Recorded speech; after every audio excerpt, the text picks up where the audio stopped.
Hi guys, आज नया chapter start कर रहे हैं। थर्ड चैप्टर है बेटा केमिस्ट्री का, नाम है एटम्स एंड मॉलिक्यूल्स। बेटा ये एग्जैक्टली एटम्स और मॉलिक्यूल्स क्या होते हैं ये चीज़ आप समझ लीजिएगा, आज ही नहीं पूरे चैप्टर में, क्योंकि ये सब चीज़ें हमें ना 10th स्टैंडर्ड में भी काम में आने वाली है।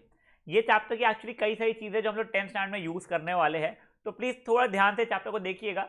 बहुत डिफिकल्ट है नहीं, बच्चे बेवजह डरते हैं इस चैप्टर से और इसके नेक्स्ट चैप्टर से भी, बट बहुत सिंपल से, आप मेरे पर भरोसा रखिए।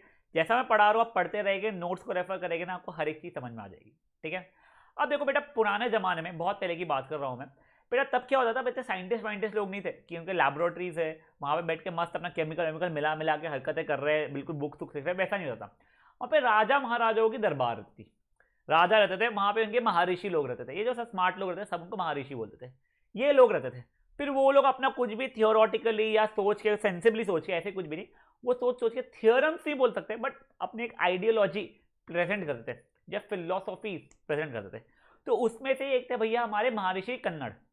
वो भैया का क्या बोलना था, महर्षि कन्नड़ का ने ये बोलना था कि एक मैटर जिसको उस समय हम लोग कहते हैं पदार्थ, यानी कोई भी ऑब्जेक्ट हो, देखो तोड़ते जाऊं तोड़ते जाऊं तोड़ते जाऊं, तो आखिरी एक लेवल पे छोटे छोटे छोटे एक ऐसा लेवल आएगा जहां पे मैं उसे और तोड़ नहीं पाऊंगा। उस छोटी सी चीज को उसने होता है परमाणु। पदार्थ मतलब हो गया था मैटर एक्चुअल में, और परमाणु का मतलब होता है एटम। बेटा एटम का मतलब ही होता है इनडिविजिबल।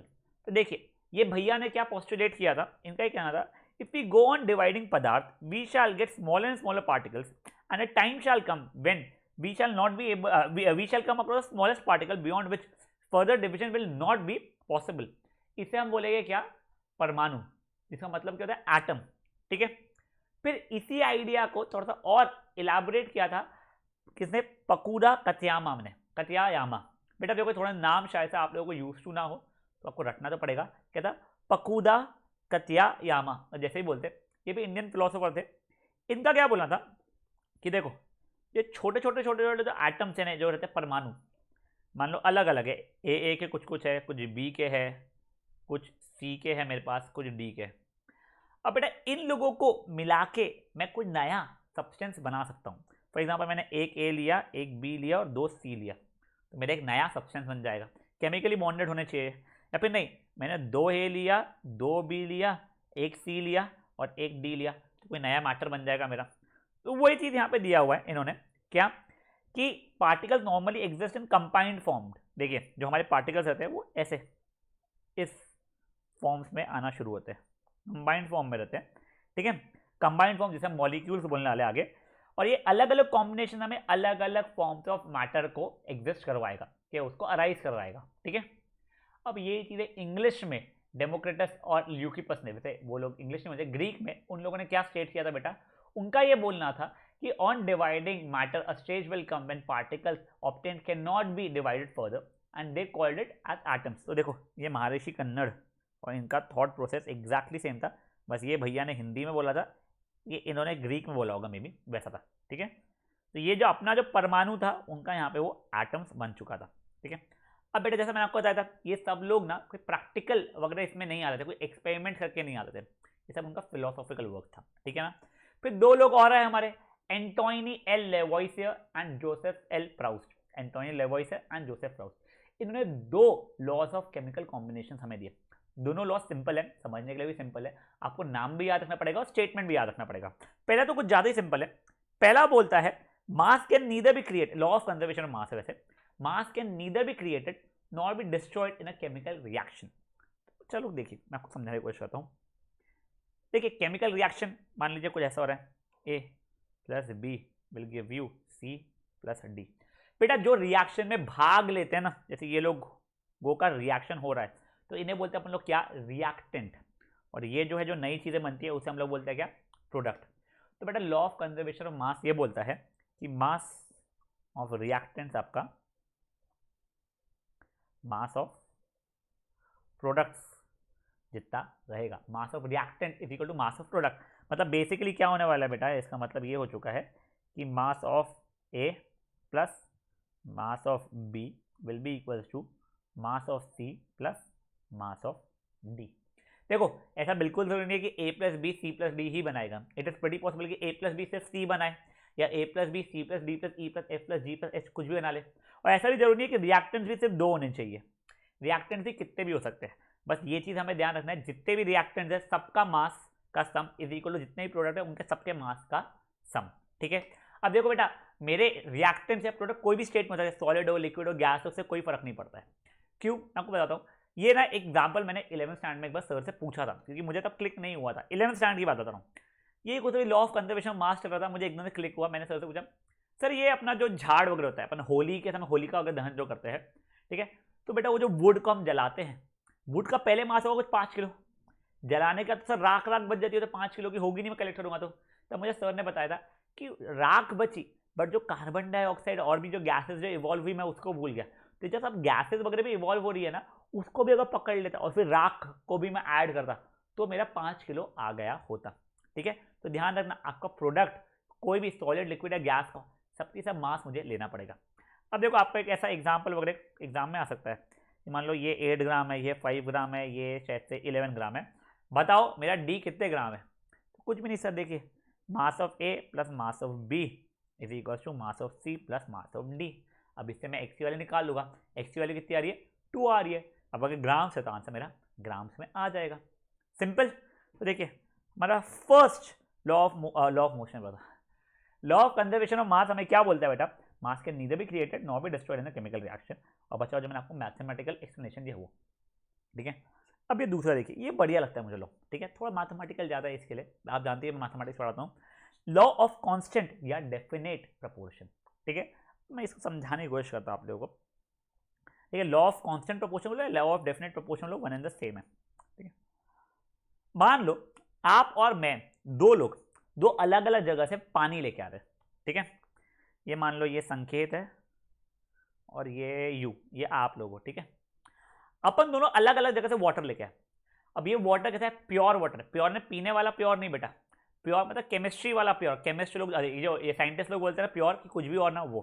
ठीक है, हो सकता है मैं नाले से लाया हूँ और आप गंगा से लेके आओ, कहीं से बात प्योर लेके आओ बिल्कुल ही। ठीक है, आपके पास भी वाटर है, मेरे पास में भी वाटर है। ठीक है बेटा, अगर मैं इसको ब्रेक डाउन करूंगा तो मेरा हाइड्रोजन और ऑक्सीजन बनने वाला है। आप भी अगर इसे ब्रेक डाउन करोगे ना तो आपका भी हाइड्रोजन और ऑक्सीजन ही बनने वाला है। चलो ये तो कोई बड़ी बात नहीं है, बट बेटा अगर मैं mass of hydrogen is to mass of oxygen करूंगा, मेरा जो आंसर आएगा वही एग्जैक्टली आपका भी आंसर आएगा, mass of hydrogen is to mass of oxygen. देखो अपन दोनों का सोर्स अलग अलग है, बट रेशियो जिसमें मेरा हाइड्रोजन और ऑक्सीजन मिले हैं वो रेशियो दोनों में सेम रहने वाला है। सर नहीं समझा, देखो अभी मैं जो डेटा दे रहा हूँ ना, ये रियलिस्टिक डेटा है, आपको रटने नहीं है, आपको आगे समझ में आ जाएगा कि ये रेशियो कैसे बन रहा था। मान लो अपन दोनों ने 99 ग्राम्स ऑफ वाटर लिया, ठीक है ना, अब मैं ब्रेक करूंगा तो मेरे पास 1 ग्राम ऑफ हाइड्रोजन आएगा और 8 ग्राम ऑफ ऑक्सीजन आएगा, मतलब मेरा रेशियो क्या हो जाएगा, 1:8 हो जाएगा। आपका भी 9 ग्राम ही वाटर था, आपका भी रेशियो ऑफ हाइड्रोजन और ऑक्सीजन 1:8 ही आने वाला है। सर नहीं नहीं नहीं सर, मेरे पास 9 ग्राम नहीं, मेरे पास तो मान लो 27 ग्राम था वाटर का है ना, आप गंगा जल से ज़्यादा लेके आए थे, तो कोई नहीं, आपका जब तोड़ोगे ना तो आपका 3 ग्राम ऑफ हाइड्रोजन आएगा और कितना 24 ग्राम्स ऑफ ऑक्सीजन आएगा। मतलब देखो ratio at the end again 1:8 होगा। आपको ये 1:8 अभी रखना नहीं है, आपको मैं समझाऊंगा आगे ये 1:8 कैसे बनाता। तो ये सिर्फ वाटर में होता है, कहीं और भी होता है बेटा, हर कंपाउंड में हो जाएगा। जब आप लोगों ने अमोनिया सुना है, AMMONIA, अमोनिया, फॉर्मूला होता है NH3, N means nitrogen, H means hydrogen. तो बेटा देखो इसमें नाइट्रोजन और हाइड्रोजन का रेशियो कहीं से भी कोई भी सोर्स ला बस प्योर होना चाहिए, वो होता है 14:3। ठीक है, तो ये कैसे निकाल रहे हो बेटा, मैं बाद में आपको बता दूंगा। ठीक है, कार्बन डाइऑक्साइड अगर है बेटा मेरा, तो उसमें कार्बन इज टू ऑक्सीजन होता है, ये जैसे 12:32 मतलब 3:8, 3:8 के रेशियो में चलता है कार्बन इज टू ऑक्सीजन का रेशियो। ये सब चीज़ें कैसे मैं निकाल रहा हूँ ये सब बता दूंगा, बस मैं आपको ये समझा देता हूँ, कोई भी सोर्स से लाओ आपका यही चलने वाला है रेशियो। अमोनिया का 14:3, वाटर का कितना 1:8 वैसा चलने वाला है। चलो कुछ मैं आपको रैंडम एग्जाम्पल्स देता हूँ। ठीक है, मान लो अगर मैंने वाटर लेके आया है, ठीक है, कितने ग्राम लाया है मैंने, मान लीजिए कुछ 72 ग्राम्स ऑफ वाटर लाया है। अब मैं पूछ लिया आपसे, बताओ इसमें हाइड्रोजन कितना है और ऑक्सीजन कितना है। तो देखो आप क्या बोलोगे, सर हमें तो पता है हाइड्रोजन इज टू ऑक्सीजन का रेशियो कितना है, 1:8 का है, मतलब हाइड्रोजन कितना हो गया है कुछ 1x हो गया, ऑक्सीजन कितना हो गया सर, कुछ 8x हो गया। तो मेरा टोटल कितना हो जाएगा, हाइड्रोजन प्लस ऑक्सीजन यानी कि 1x प्लस 8x यानी कि 9x हो जाएगा सर। 9x हो गया आपका टोटल, आपको ज़्यादा कितना था 72 था, is equal to 9x implies x की वैल्यू कितनी हो जाएगी 8 हो जाएगी। अब x जैसे ही 8 हुआ मतलब मेरा हाइड्रोजन कितना हो जाएगा 1x था यानी 1 इंटू 8 मतलब 8 ग्राम्स हो जाएगा। और ऑक्सीजन कितना था बच्चा मेरा, ऑक्सीजन था मेरा 8x यानी 8 इंटू 8 मतलब 64 ग्राम्स हो जाएगा। सर बहुत अच्छे से नहीं समझा बेटा, देखो बहुत बेसिक रेशियो वाला किया मैंने। बेटा देखो बस मैंने आपको ये चीज़ बता दी कि मैंने इतना पानी लेके आया हूँ और अभी आपको पता नहीं रहेगा, इसलिए मैं आपको बता रहा हूँ कि रेशियो 1:8 रहता है, तो आपको स्प्लिट करना है। अरे देखो अपना ऐसा था ना, मान लो there are 72 students in a class, boys is to girls is 1:8, find the number of boys and find the number of girls। तो ये वही है 72 स्टूडेंट्स जगह पे क्या है बच्चा मेरा 72 ग्राम्स ऑफ वाटर है और बॉयज़ और गर्ल्स की जगह पे हाइड्रोजन इज टू ऑक्सीजन है। फिर मैंने दोनों का मास निकाला है। चलो एक और एग्जांपल दूँ कि आप लोगों को आप खुद करने की कोशिश करोगे। मेरे पास है कुछ 36 ग्राम्स ऑफ वाटर, ठीक है। हाइड्रोजन इज टू ऑक्सीजन का रेशियो होता है आप जानते हो 1:8। तो मुझे बताओ पॉज करके यहाँ पे कि आप लोगों का हाइड्रोजन कितना है और ऑक्सीजन कितना है। सर देखिए हाइड्रोजन है 1x, ऑक्सीजन है 8x, तो देखिए टोटल यानी कि 9x इज इक्वल टू 36, तो x इक्वल टू 4, तो इम्प्लाइज हाइड्रोजन हो गया 1 इंटू एक्स यानी 1 इंटू 4 यानी 4 ग्राम्स, ऑक्सीजन हो गया 8 इंटू 4 यानी 32 ग्राम्स। खत्म, समझा ये। चलो अब एक और एग्जाम्पल देता हूँ।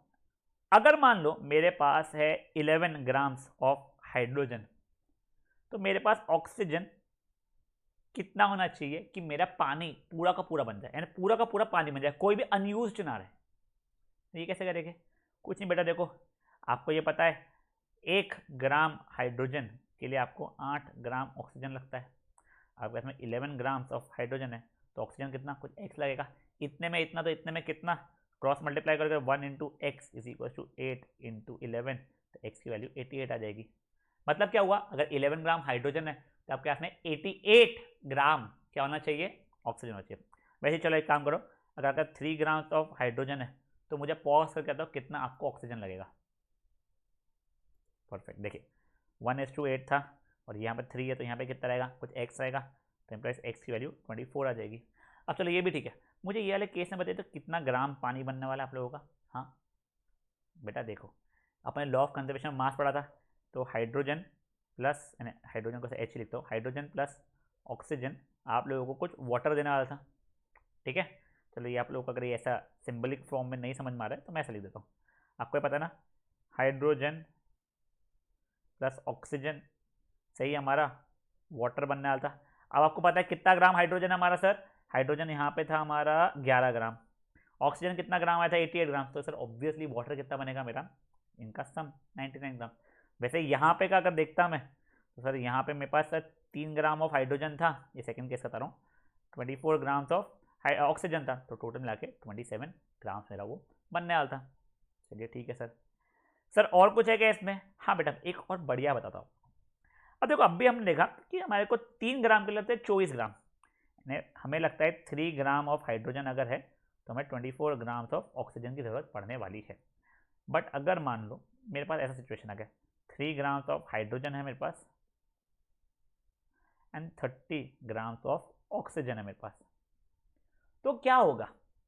अब देखो मुझे पता है हर 1 ग्राम ऑफ हाइड्रोजन को 8 ग्राम ऑफ ऑक्सीजन लगते हैं, तो जब ये तीनों की तीनों ग्राम ऑफ हाइड्रोजन यहाँ पे आ जाएगा तो यहाँ से 30 का रिक्वायरमेंट ही नहीं है एक्सेस में, तो यहाँ से सिर्फ 24 ग्राम्स इसका आएगा, बचा हुआ जो 6 ग्राम एक्स्ट्रा का रहेगा वो अनयूज हो जाएगा।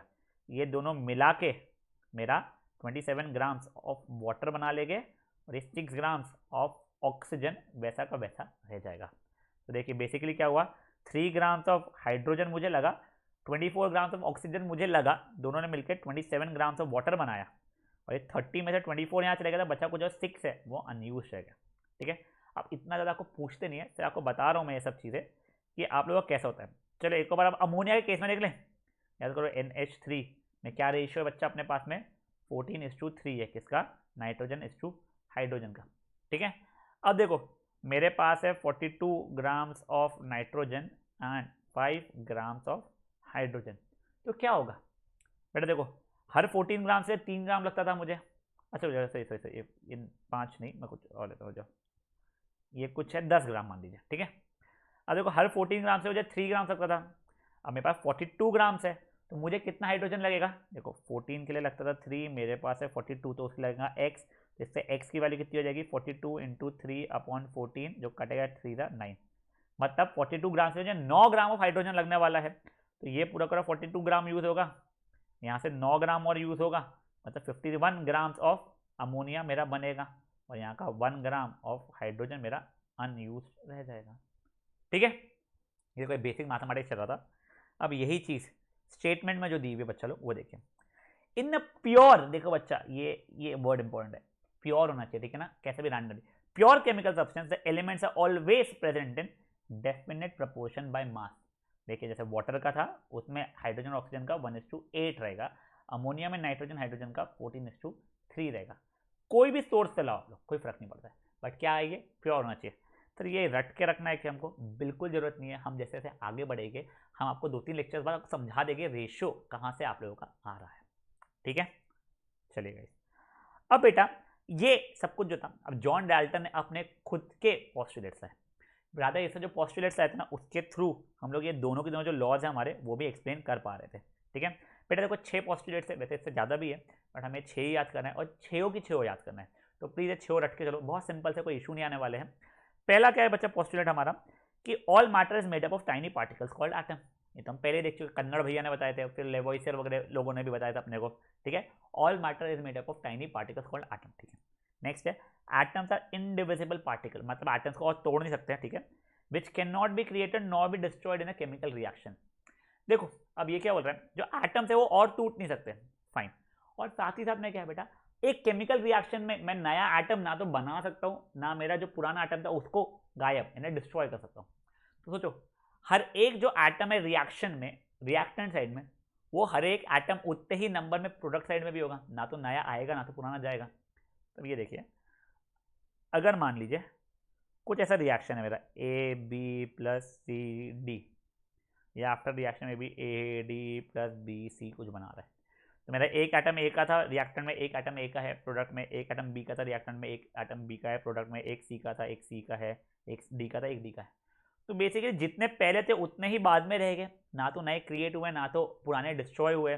ऐसा नहीं हुआ ना कि बन के ये ऐसा कुछ बना लिया, ए उड़ गया, नहीं ऐसा नहीं होता है ना, क्यों? एटम ना तो क्रिएट हो ना तो डिस्ट्रॉय है। तो बेटा जितना पहले मास था उतना ही बाद में भी मास रहेगा। तो बेसिकली ये दूसरा तरीके से आपको लॉ ऑफ कंजर्वेशन ऑफ मास को एक्सप्लेन कर रहा है। तो बेटा ये वाला पॉस्टुलेट यूज कर सकते हो आप एक्सप्लेन करने में law of conservation of mass. क्या बोलता है ये postulate? Atom are indivisible particles which can not be created not be destroyed in a chemical reaction. चलो ठीक है, अब नेक्स्ट चीज क्या है बेटा? Atom of given elements are identical in mass and chemical properties. मतलब क्या है, मान लो मैंने ए लेके आया हूँ और आपने भी ए का एलिमेंट लेके आया हो, तो बेटा दोनों ए है ना, दोनों की केमिकल प्रॉपर्टीज भी सेम रहेगी और मास भी एग्जैक्टली सेम रहेगा, ठीक है। और फोर्थ वाला क्या होता है कि दो अलग अलग है, एक ए है और एक बी है, ठीक है, कि एटम्स ऑफ डिफरेंट एलिमेंट्स है तो उनके मास भी अलग रहेंगे और केमिकल प्रॉपर्टीज भी अलग रहने वाले हैं, ठीक है। तो ये चौथा भी समझ में आ गया आप लोगों को। अब देखिए नेक्स्ट वाला क्या बोल रहा है, पढ़िए एक बार आप लोग। नेक्स्ट वाला ये बोलता है कि atoms combine in ratio of small whole numbers to form compound. बेटा आप लोग कोई भी कंपाउंड देखते हैं, जैसे वाटर हो गया, H2O दिखता है, अमोनिया हो गया NH3 दिखता है, कार्बन डाइऑक्साइड हो गया CO2 हो गया। तो देखो बेटा यहाँ पे 2 हाइड्रोजन और 1 ऑक्सीजन मिले 2:1, बाय नंबर देख रहा हूँ, बाय मास नहीं देख रहा हूँ, ठीक है ना। अमोनिया इसमें नाइट्रोजन हाइड्रोजन कितने हैं? 1 नाइट्रोजन है, 3 हाइड्रोजन है। कार्बन डाइऑक्साइड में 1 कार्बन है, 2 ऑक्सीजन है। देखो होल नंबर के इसमें रेशियो आ रहा है। कभी आपने कोई ऐसा कंपाउंड देखा है C1.5O 2.3, ऐसा देखा है क्या? नहीं ना। तो वही बोल रहा है बेटा कि जो मेरे एटम्स वगैरह है वो होल नंबर के रेशियो में ही कंबाइन करने वाले हैं, ठीक है। अब नेक्स्ट चीज क्या बोल रही है? The relative number and kind of atoms are constant in a given compound.